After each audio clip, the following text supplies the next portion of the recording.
Hey everybody, I'm Alleycat, and this is my second channel. Turns out YouTube doesn't like it when you try to mix gaming videos and video essays. So that's what this channel is for. Gaming. Without making things political. You realize there were N-words in the SS, Dude, right? you can just say Anyway, I've been inspired for a while by people like Nurbit, Just Background Noise, and Yumfa to make some challenge run videos. And I noticed not a lot of people do challenge runs in Oblivion. I played a lot of Oblivion in middle school and even more in high school, so it's a game that's very dear to me, and as such, who better to break it over their knee than me? I'll be starting with a challenge inspired by Yumfa's Zero Equip Load runs. The rules are as follows. 1. I cannot willingly pick up any item that has weight. 2. If someone gives me an item that has weight, such as a quest reward, I must drop it immediately. 3. I cannot use any glitches or exploits that are not necessary to progress. And if the only way to progress becomes having to clip through the wall in the Imperial City to skip to the ending sequence, I'm just gonna call the run failed. I'm also playing on the Steam Game of the Year edition with the unofficial Oblivion patch and none of the DLC enabled because it's not going to make a difference, and I don't want 50 pop-ups at the beginning giving me keys and letters I won't be able to drop. Now, as for the run itself, I'm playing a Breton. I figure if I'm not going to be able to wear armor, I should at least have some good magic resistance. And Conjuration might be a useful skill if I end up using bound gear. I probably won't. I make a character who is more nose than man and call him Toucan Sam. And then I make him really old. I guess Toucan Sam's fallen on hard times. That's why he's in prison. I always appreciate the character creator's ability to make strange abominations. And of course, I immediately drop all my clothes because they weigh more than 0 pounds.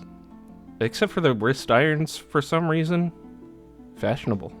The tutorial isn't anything special save for the fact that I don't pick up anything in it, besides a few gold and some lockpicks. I choose the warrior sign because I feel like the extra strength and endurance could really help in the early game, and as for my major skills, I choose athletics, hand-to-hand, blade, block, restoration, conjuration, and speechcraft. I meant to choose acrobatics instead of athletics, but I didn't realize until I was fully out of the sewers that I had made the mistake. It'll just mean I'll level a bit slower. I also realized later on that I probably should have taken destruction instead of speechcraft, so if you're playing along at home, make those replacements and you'll have a much easier time than I did. Contrary to most leveling advice about Oblivion, I'll be taking skills that I'll actually be using regularly during the run. This is because I need to get to level 10 by the time I reach a certain quest about halfway through the story, and the less I have to grind when I get to that point, the better. But why blade, you might be wondering? Surely all swords in the game have weight and therefore would be unusable. Well, you'll see soon enough. Since I couldn't save the Emperor by body blocking his assassin in the passageway, I'm tasked with delivering his amulet to Joffrey at Wayne Priory. But before I do that, I have a stopover to make in the nearby city of Coral. There's a man there named Reynald Germain, and people are claiming to have seen him in Cheydinhal, acting differently from usual. Yes, it's quite odd. Reynald, who I've bumped into several times in Coral, acted like I was a complete stranger. Also, he seemed sober, which is a refreshing change. Usually Reynald is stumbling around Coral drunk as can be. A quick journey across the entire province reveals that Reynald in Cheydinhal is not actually Reynald, but his twin brother Gilbert, separated at a young age when their home was attacked by ogres. When the two reunite in Coral, they ask Toucan Sam to help them retake their old family home, to which he obliges. The ogres are damage sponges who can very easily stunlock me if I'm not careful. Luckily, their pathfinding is absolutely atrocious, and I can get them stuck on terrain incredibly easily and kite them enough that I'm only fighting one at a time. With the ogres defeated, I returned to the Germain brothers to tell them the good news, and they gave me 100 gold. Ah, thank you, sir. A pittance for this humble mercenary. But I didn't do this quest for a measly 100 septims. If I loiter around the Oak Enclosure in Coral for a couple days, I can talk to a man named Fathis Ulas, who tells me that the Germain Patriarch was a thief who stole something that rightfully belongs to him. He won't tell me what that something is, but he will tell me that the ogres have it, and points out the cave they're residing in. During my first attempt at getting the item, I try running past all the ogres to get to the end of the cave. It's at this point that I realize the item is not, in fact, in a chest guarded by the ogre chieftain, as I had remembered, but on the chieftain's person. And as I quickly learned, said chieftain can two-shot me. So, new plan. Remember how I picked conjuration as one of my major skills? Well, this gives me conjure skeleton, a spell I can use to take some hits for me while I lay the smack down on these ogres. Alright, now for the chieftain. Go, skeleton! I said go, skeleton. Go, skeleton? Okay, well that didn't work. Wait a minute. I don't even have to get close enough for him to hit me. I have fireballs.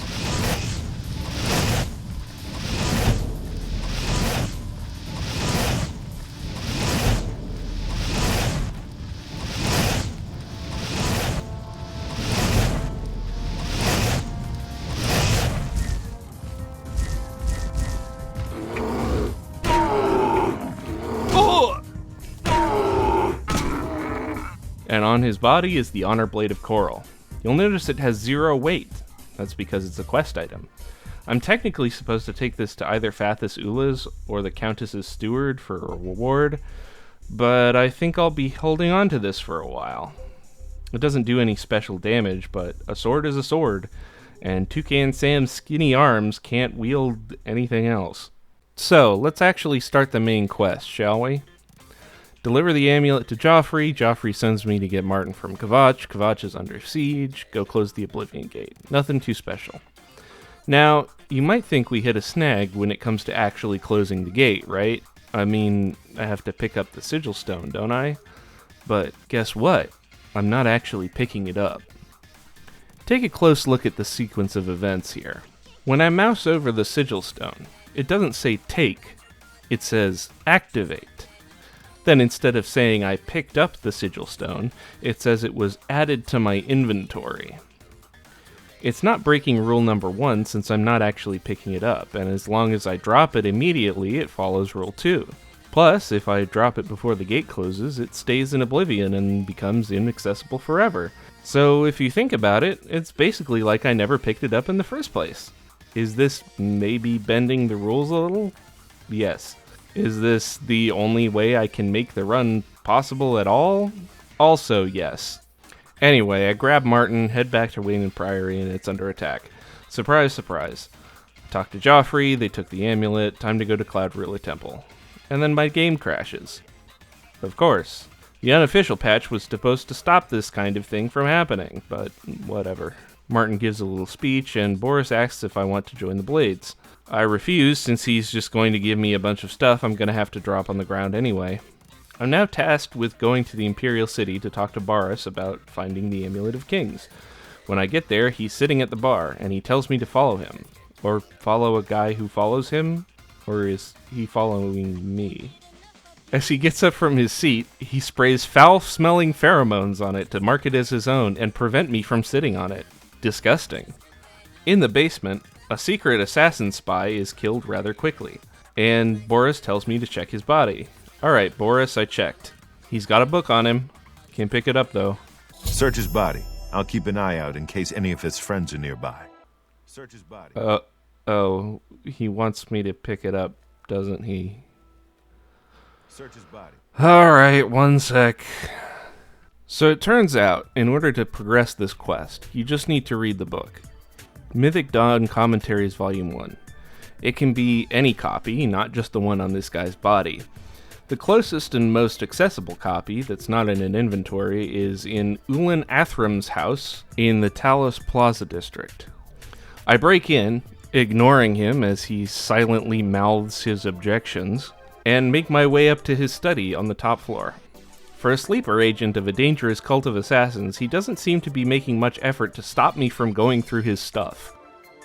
From here, I can read the book without picking it up, and return to Boris. He tells me to go talk to Taormina at the Arcane University, who tells me I need to track down the other 3 volumes. She gives me volume 2, which I promptly throw on the ground. Here, you can have the library's copy of volume 2. Treat it gently, if you please. It was so nice chatting with you. Be sure to let me know how your hunt for the mythic dawn turns out. The 3rd volume is in the possession of Phintius at 1st Edition Books. He won't sell it to me because it's reserved for some guy named Gwynnis, and I don't have the speechcraft to get his disposition high enough to give it to me anyway. No matter, as Gwynnis comes in moments later and picks up the book. I talk to him on my way out and tell him to give it to me. He refuses at first, but suddenly becomes remarkably eager to get rid of it when I, a strange naked old man with a very notable facial deformity, tells him the mythic dawn killed the Emperor. Real trusting, this guy. So of course, after going through all this effort to obtain the book, I immediately throw it on the ground. Now for the 4th volume. Gwynnis told me it can only be obtained by arranging a meeting in the sewers with a high-ranking member of the cult. So of course, Boris and I go tromping through ankle-deep sewage. I make sure to go ahead of him and clear the way so he doesn't take any of my experience, and eventually we end up at the meeting spot. Boris insists on meeting with the cultist while I keep watch. I oblige and immediately crash the meeting. Boris puts in a good amount of damage before unfortunately dying, and I almost die myself, but I manage to prevail. Alas, poor Boris, so bad at stopping assassinations he couldn't even prevent his own. Good night, sweet prince. Your sacrifice will not be forgotten. Anyway, the 4th volume of the commentaries is on the body of Raven Cameron here. This is the only copy that exists in the world, so it's a good thing it's a quest item, or I might have been screwed. On my way back, I decide to explore the sewers a bit to grind some skill levels. Then I get lost. By the time I finally get out, I'm level 3, and I make a quick detour to Wayne Priory since I know for a fact there's a free bed there. My attribute spread is pretty even, which is not what you want to see. Oh well, levels are levels. I take the book to Taormina, and she says she'll take a few days to figure out the secrets of the books.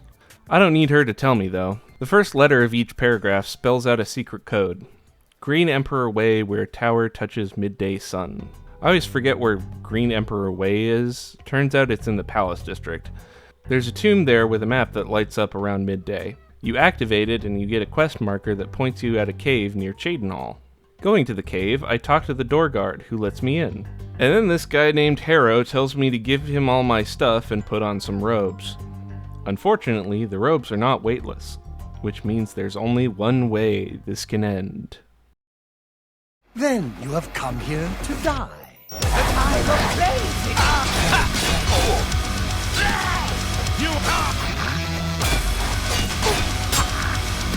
Die, unbeliever! I do not fear death.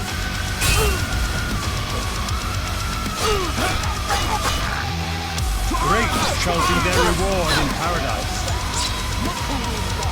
Praise be.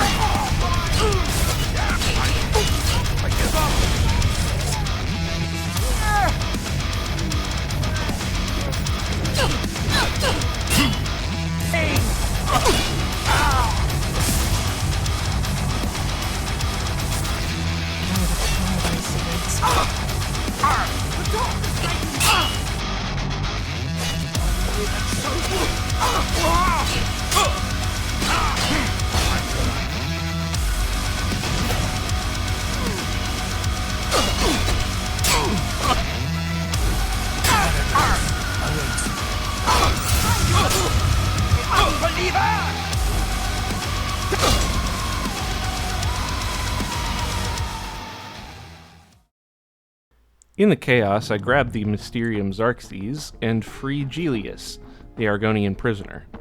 Unfortunately, in my bloodlust, I also lose him along the way. Whatever, I'm sure he'll be fine. The bigger issue is that the honor blade breaks, and I have to resort to using my fists. Finally, I managed to find my way out after wiping out all the Mythic Dawn, and... really? Again? God damn it. Oh hey, there's Gelius. Hey buddy. I am a priest in the Temple of the One in the Imperial City. Perhaps our paths will cross again one day. Sure. I'll definitely do that. Goodbye. Later. Maybe. On my way back to turn in the quest, I stopped by the local blacksmith to get my sword repaired. And it costs 900 gold. I don't have 900 gold. I barely have 200 gold. The game kind of expects you to sell things to get gold. Costs are balanced around that feature. And I can't sell anything, because that would mean picking up items that have weight. I guess I'm back to punching hostile wildlife to death with my bare hands. Okay, so I bring the Mysterium Xarxes back to Martin, and he says we might be able to study the book to find a way to open a portal to Mankar Cameron's pocket dimension so we can get the amulet back from him. But first, Joffrey wants me to investigate some spies in Bruma. Thankfully, I already know where they are, I just have to get in the back way. The orders are a quest item, so picking them up isn't an issue, but I still need to kill both of them, and the one I would usually kill to get her key is nowhere to be found. Guess I'll just go into the house from here and... never mind, I'll do it the normal way. Jirl somehow knows I found out her evil plot and attacks me on sight in the street, so I put her down. Severi, who normally hangs out in the caverns, is outside roaming the wilderness and killing imps for some reason. I kill her too. Joffrey congratulates me on my extrajudicial.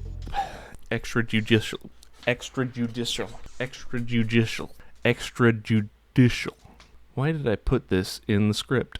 Joffrey congratulates me on my extrajudicial killings of 2 Imperial citizens on spurious evidence, and tells me that Martin has made some progress translating the Mysterium Xarxes, which is weird because when I give it to him, he said it would take several days, and it's only been about 4 hours in-game.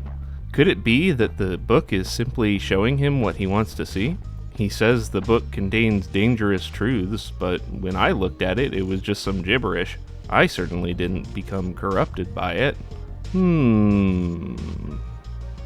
Lore implications aside, Martin wants me to get him a Daedric artifact. There are 12 in the game that are suitable for this purpose, one for each Daedra Lord, minus Mehrunes Dagon, of course.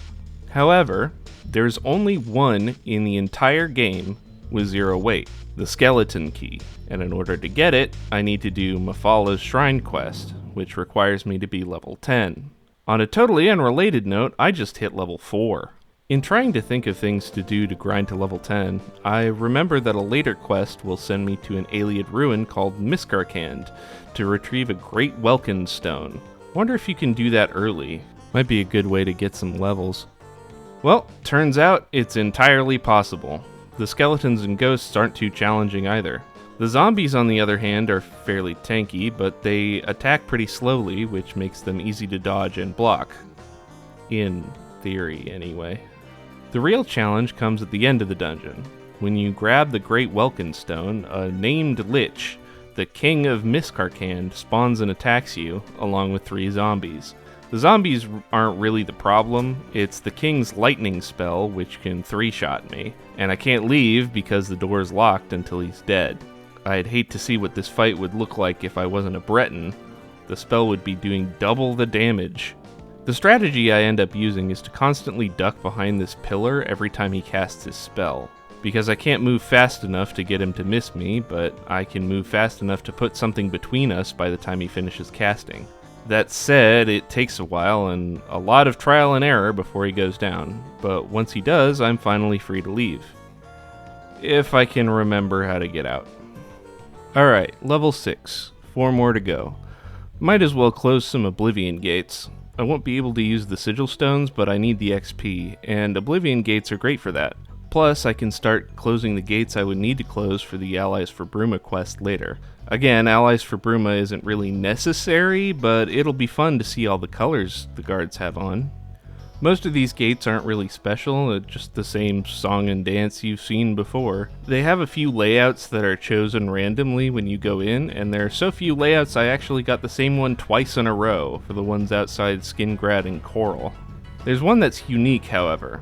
If I go to Cheydinhal and talk to the guards, they'll tell me about an Oblivion gate that the Count's son disappeared into. He's apparently part of this order of knights that mostly sit around and shout about chivalry and honor and stuff all day. So of course when a literal portal to hell opened within spitting distance of their front door, they jumped in with zero hesitation and got themselves killed.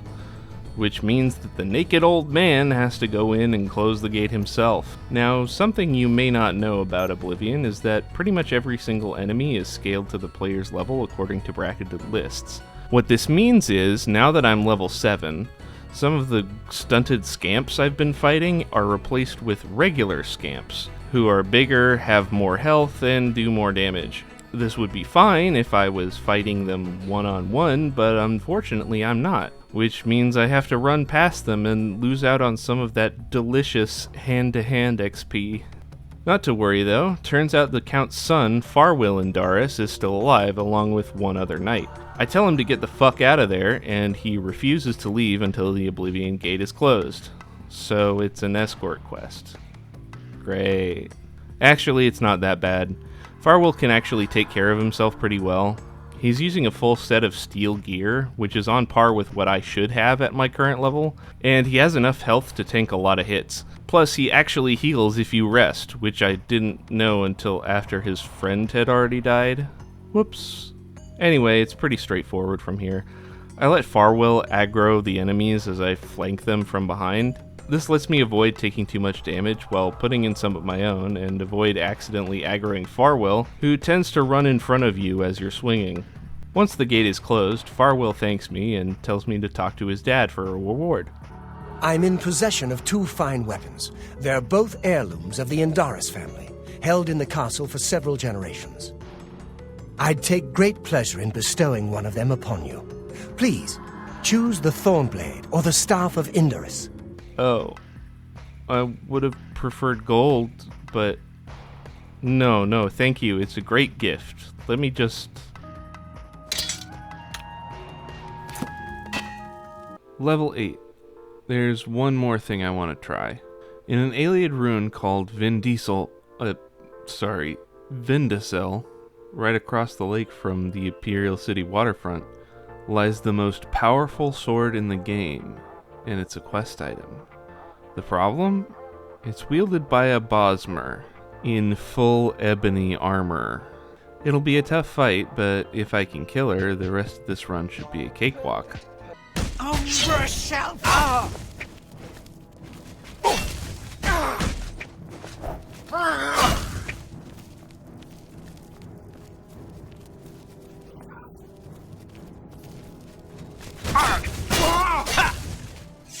Yeah, I barely made a dent. Well, maybe if I can get the money to repair the Honor Blade of Coral, I could maybe do a bit more damage and be able to block more damage and overall have a better chance. And there's one place I know of where I can get a lot of money without much effort at all. In the shady back streets of Skingrad, there's a Bosmer named Glarthir, who wants me to talk to him at midnight behind the chapel. Instead of the back alley blowjob you might expect from such a request, he instead gives me a task. Follow his neighbor, Bernadette Penelez, and figure out if she's spying on him. Then meet him back at the chapel at midnight the following night. After this one, he gives me 2 more of these assignments. One for Tudius Sextius, and one for David Cirili. Here's the thing though, I don't have to do shit. The truth is that they're not following him. There is no conspiracy. But if I tell him that, I don't get paid.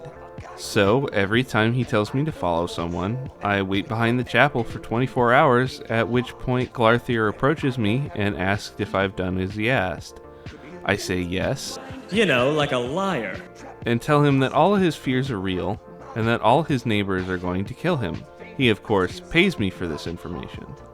150 gold for the first, and 200 for the other 2. At the end, he gives me a note telling me to kill the 3 suspects. If I were to kill them for him, he would give me another 500 gold, but unfortunately that just won't be possible. I can't kill them in one hit, even with a sneak attack, which means they'll call the guards on me the second my first hit lands. I could just resist arrest and go kill the other targets while the guards chase me down, but I won't be able to pay off the over 3,000 gold bounty afterwards, and the skill drain from the prison sentence just wouldn't be worth it. On top of that, Glarthir's disposition towards me ensures that he will join the fight on my side and start attacking the guards, which means he's very likely to die before he can pay me. So yeah, this quest ends here. But I made enough money to finally repair the honor blade. Let's see if it makes a difference. Out of here.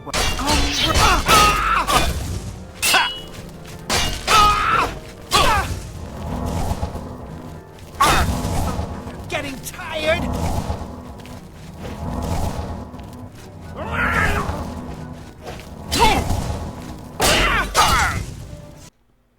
Of course not.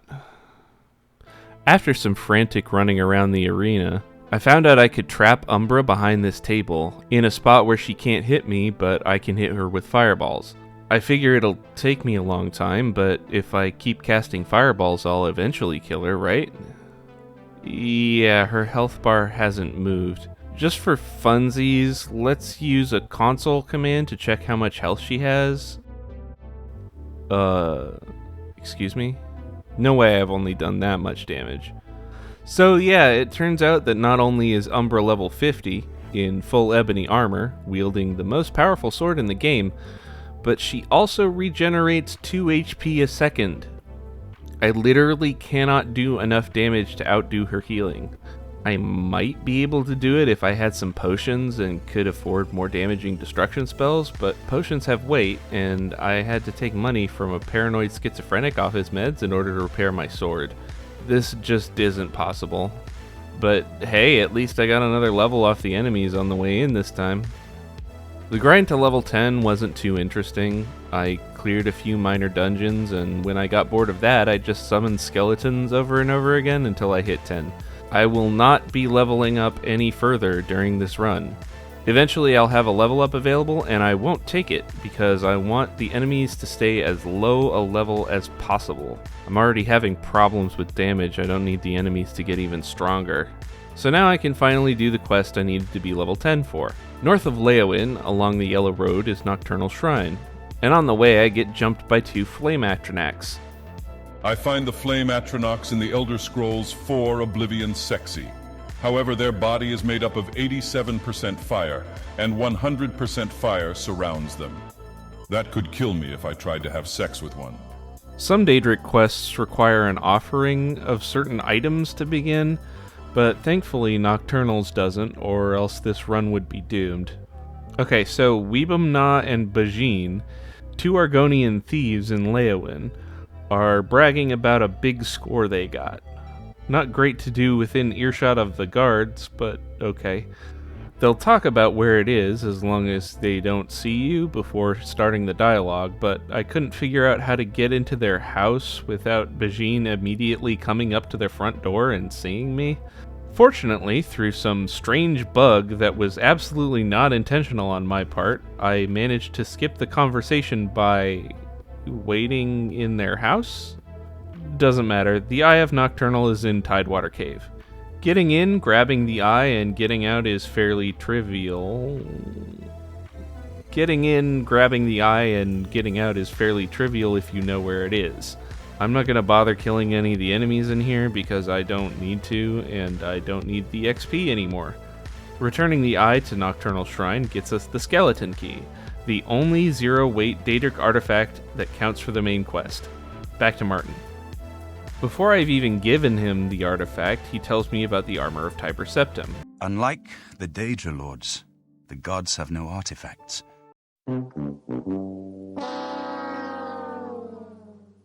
I'll need to retrieve it from Sankar Tor, which Jeffrey has the key to. But first... The merchants of Cyrodiil would sleep more soundly, knowing this key is gone from the world. But why tell them? So that they'll sleep better at night? What are you even talking about, man? Technically, Jeffrey also wants me to close an Oblivion gate outside Bruma, but I've done too many of those recently. I want to clear an Imperial Fort dungeon instead. Sankar Tor isn't too difficult. it's mostly ghosts, which only deal magic damage, which I'm resistant to, and go down pretty easily to my 2 magic weapons. What ends up being a tougher challenge are the undead blades. Ignore the missing meshes, it's because I don't have Shivering Isles enabled. The first one is pretty straightforward, but the others have some abilities that make them tough to beat. So, lore explanation time, I guess. These blades were cursed by the Underking, formerly Zurin Arctis, when they came to pay their respects, I guess. The Underking is gone due to the events of Daggerfall and the Warp in the West, but these guys are still here because curses don't just go away when the person who casts them dies.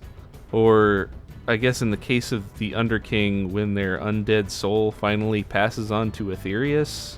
Honestly, Zurin Arctis might be the pettiest dude in all of Elder Scrolls lore. He was completely fine with Tiber Septim conquering all of Tamriel by force, but apparently performing CIA-style coups against neutral leaders to replace them with Imperial sympathizers was a step too far. It pissed him off so much that not only did he decide to blow up the giant robot Tiber Septim had been using to conquer Tamriel, killing himself in the process and turning him into a rotting lich, but he also decided that it wasn't enough, and he was going to curse a bunch of Tiber Septim's bodyguards to forever live in agony as they watched over a set of armor the guy wasn't even using anymore. And then he probably helped the Dark Brotherhood assassinate the guy's son for good measure? Anyway, where were we? Oh yeah, the undead blades. One of them has an absorb health effect that's not too bad. It apparently doesn't have much charge because it stops proccing pretty early in the fight. Another one has a shield effect that doesn't really do much. If anything, I think I took this guy out faster than the others. My main problem is the one with the lightning damage effect on his sword. The thing is, I should be resisting 50% of the effect, but even with that resistance, it's still doing a lot more damage than the others. And it really doesn't help that he can attack fast enough to stun lock me occasionally. I end up running all around the arena trying to get away from him long enough to heal, and after a few deaths and a few more close calls, I managed to kill him. And here's the Arbor of Tiber Septim. It's a 0-weight heavy armor chest piece. If only I didn't have to turn it in. Oh well, I don't have good heavy armor skill anyway. Okay, so here's what I don't get about this part. Martin wants a scraping of Talos's divine blood from the armor. First of all, it's been over 400 years since anyone touched this thing. His blood is long gone by now. It's been turned to dust, my dude. But even if it was still there, he wasn't a divine yet when he bled on it. Is godhood retroactive? Unless, of course, we're talking about the fact that Tiber Septim was dragonborn and therefore blessed by Akatosh with dragon blood, which is Daedric in nature. But that would mean that Martin's blood would work just as well, since all Septims are dragonborn. This would be so much easier if we just went and got Ariel's bow or something. My progress on the Mysterium Xerxes is slow, I'm afraid. How goes your search for the armor of Tiber Septim? Alright, so Jeffrey wants me to close an Oblivion gate outside Bruma. The catch this time is that the captain of the guard wants to come with me so I can show him how to do it himself. It's probably the easiest Oblivion gate I've done so far because Captain Bird and his 2 guards just kill most things for me and they heal to full if I wait for an hour. Martin wants a Great Welkin Stone, I already have one. Now he wants a Great Sigil Stone, which can only be retrieved from a Great Gate, like the one that opened in Kvatch. Apparently. We never actually got to see it. The Mythic Dawn wants to open a great gate next to Bruma, and Martin says, let's let him do it. What's the worst that could happen? So I can't really do much in this fight. If I try to engage the enemies head on, I get absolutely destroyed because my fleshy body can't handle the horrible demon claws being swung at me. The best I can do is wait until the others pull aggro and put in some extra damage from behind. Martin can die in this fight, but it's unlikely for him to do so. It's more likely for Jeffrey to die, which locks you out of becoming Grandmaster of the Blades. But since I didn't join the Blades in the first place, it's not exactly something I'm worried about. Eventually the Great Gate opens and I have to speedrun it before the siege engine comes through. Joke's on them, I was gonna speedrun it anyway. The only interesting thing that happened in this one was at the end, where I realized I needed a key off this Sigil Keeper, and there were like 3 Dremora chasing me down at the time. So I had to kite them around so I could just kill the Sigil Keeper and get the key off his body. Now that I have the Great Sigil Stone, Martin can open a portal to Paradise, aka Gaia Olada. When I get there, Mankar starts psychically monologuing at me about how Nirn is really Lorcan's Plane of Oblivion, a popular theory that actually makes no damn sense if you know anything about the Divines. But then again, this guy doesn't even know which planes belong to which Daedric princes, so he's obviously just full of shit. Eventually I meet a Dremora named Cathatet, and he tells me I need the Bands of the Chosen to proceed, and that he'll give them to me if I do something for him. But it's just faster if I kill him and take them off his corpse. I was kind of worried I'd get this far and be soft-locked by needing the bands, but thankfully there are quest items, so I can safely replace my wrist irons with these fancy new ones. Once I put them on, they're locked there, so it's a good thing they stay 0 weight. Now, here's the thing. If I just run through this area, a high elf named Eldamil will force greet me, and I'll have to complete his little quest to get him to help me remove the Bands of the Chosen. But the problem is, I don't want to do his quest. So instead, I lure him out of the doorway, loop around him, and proceed to the next area, where he is somehow waiting for me around another doorway. This time, however, he'll just remove the bands for me, no questions asked, and he'll even help me fight Cameron. Sweet. So this is it, the final showdown. If you let him, Cameron will monologue at you for a while before sending his kids to attack you. Unfortunately, they infinitely respawn, and after you defeat both of them, he attacks you. I can try to focus him down, but his kids absolutely shred me while I do. And on top of his innate damage resist, he's also got physical damage reflection and spell reflection. So any damage I do to him also does damage to myself. I tried getting his kids to attack him. That didn't work. They end up focusing on his conjured summons instead. I tried to exploit a bug where you can get him stuck in his chair by attacking him while he tries to sit down. That didn't work either. He eventually just teleports out. Even in the best possible scenario, when I killed both his kids first, waited before he aggroed to have full health, and got him backed into a corner, he still managed to heal every time I thought I'd almost gotten him. I really just can't do the damage I need to do quickly enough, and there's no way I can get enough money to repair the Honor Blade again without a massive grind.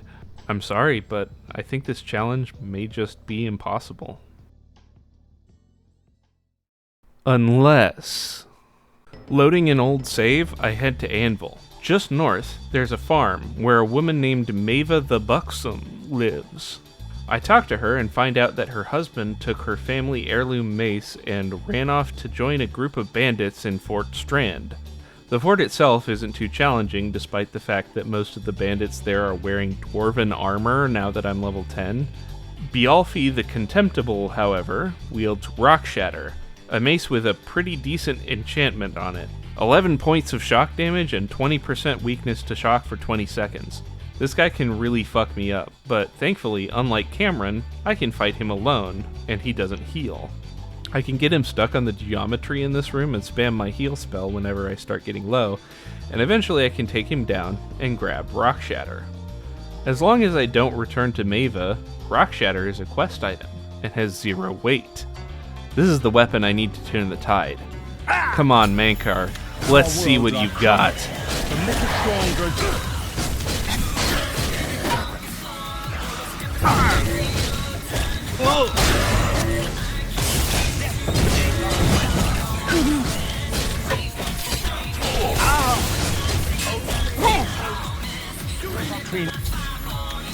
My vision will yet be realized.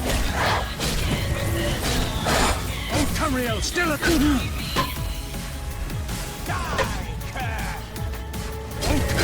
my vision will yet be realized.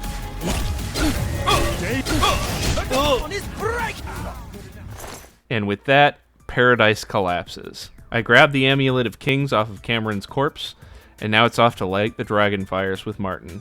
Chancellor Okado, The city is under attack. Oblivion gates have opened and Daedra are inside the walls. The guard is overwhelmed. Damn, who could have seen this coming? It's okay, I just need to run to the Temple of the One and... Oh. When was my last save? Okay, it auto-saved right outside the palace. I'll just... Wait, what? My last save before this is before I killed Cameron? Fuck. God damn it. No, get the fuck out of here. I've already killed you once. I proved it can be done. I don't need to do it again. Okay, finally. Run through Dagon's legs, get into the temple, wait for Martin. Martin shows up, breaks the amulet, mantles Akatosh, defeats Dagon, dies and turns into a statue. The Septim dynasty ends, and the power vacuum breaks the empire apart into squabbling counties locked in endless succession wars. But we beat Mehrunes Dagon, right? We made sure the Daedric Prince of Change, Revolution, and Ambition's plans never came to fruition. Wait. Alleycat Blues! If you like this video, please share it with your friends. Also, leave a comment, maybe. And if you really like this video, consider subscribing to my Patreon. I want to make more challenge runs like this, and the more money I get on Patreon, the more time I can devote to making videos.